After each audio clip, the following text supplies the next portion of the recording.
Hamon ngayon ng Malacanang maglabas ng ebidensya ang mga paratang at sinasabi ng grupo na mga kilalang pro-Duterte o ayaw sumuporta sa ating pamahalaan.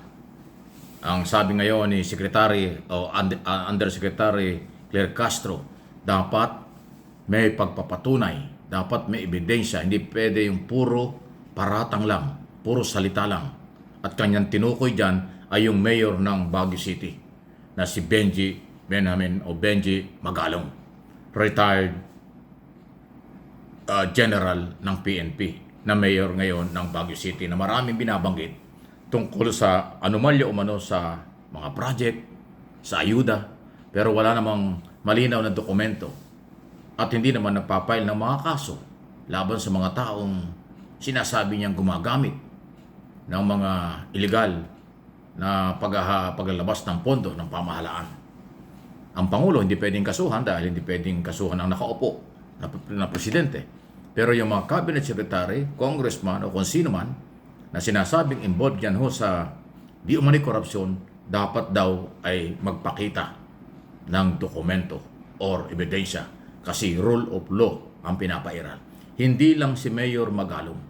Dapat lahat ng nag-aakusa, okay, na galing sa Duterte camp ng mga anomalya at pagkakamali ng gobyerno, dapat may dokumento, okay, at dalhin sa proper forum ang Korte, Office of the Ombudsman, Department of Justice, at kung ano pa ang korte na pwede niyong lapitan, ARTA, para sa investigasyon. Yan ang magandang challenge. Ngayon,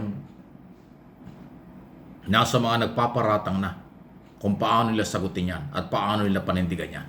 Kasi kung wala kayong dokumento at lagi na lang sa media interview, press release, o sa social media ginagamit, garbage lahat yan.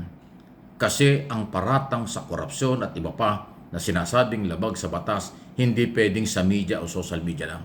Dapat sa korte pinag-uusapan. Kaya big challenge ito sa mga mahilig magparatang, mahilig mag-akusa at mga naninira sa ating kasalukuyang administrasyon.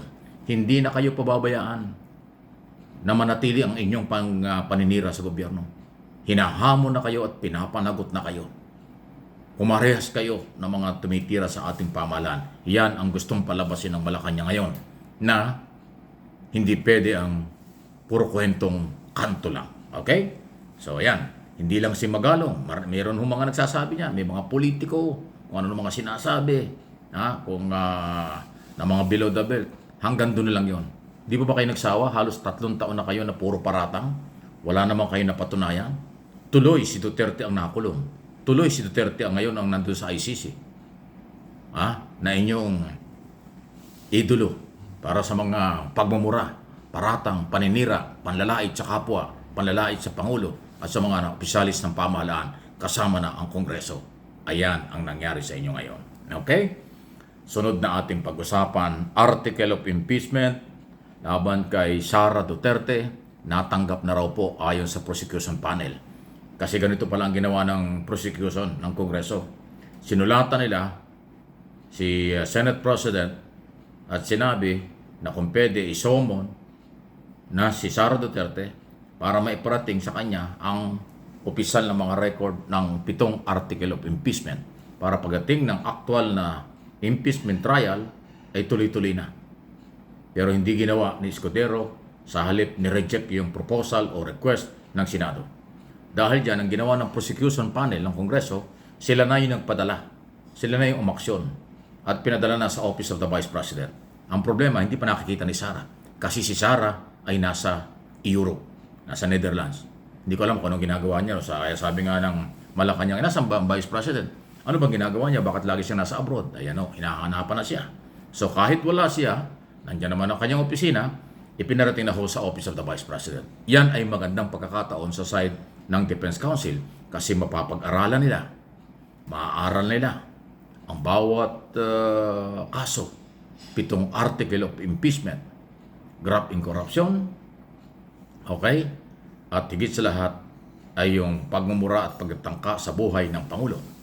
Maliban dyan ay yung confidential at intelligence fund at yung 612 million pesos pag-aari ng mamamayang Pilipino na biglang nawala at pinamigay doon sa mga hindi naman tao.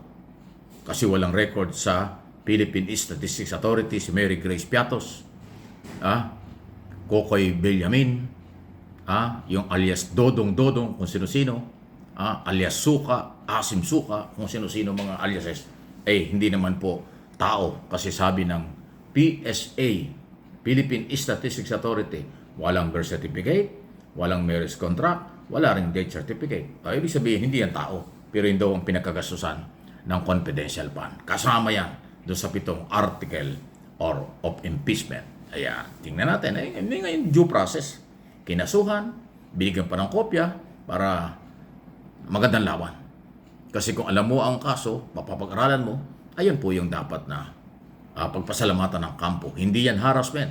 O yung mga saradong isip, baka kalat ginawa ito ng Kongreso at ng gobyerno ay harassment na naman. Hindi. Yan ay malaking pagkakataon sa side ng Office of the Vice President para kanyang maaral kung ano-ano yung mga kasong ipinail before Congress, bago napunta ng Senado, article of impeachment. Please like and share ng video ito. Sunod na pag-usapan, eto na, labo-labo na.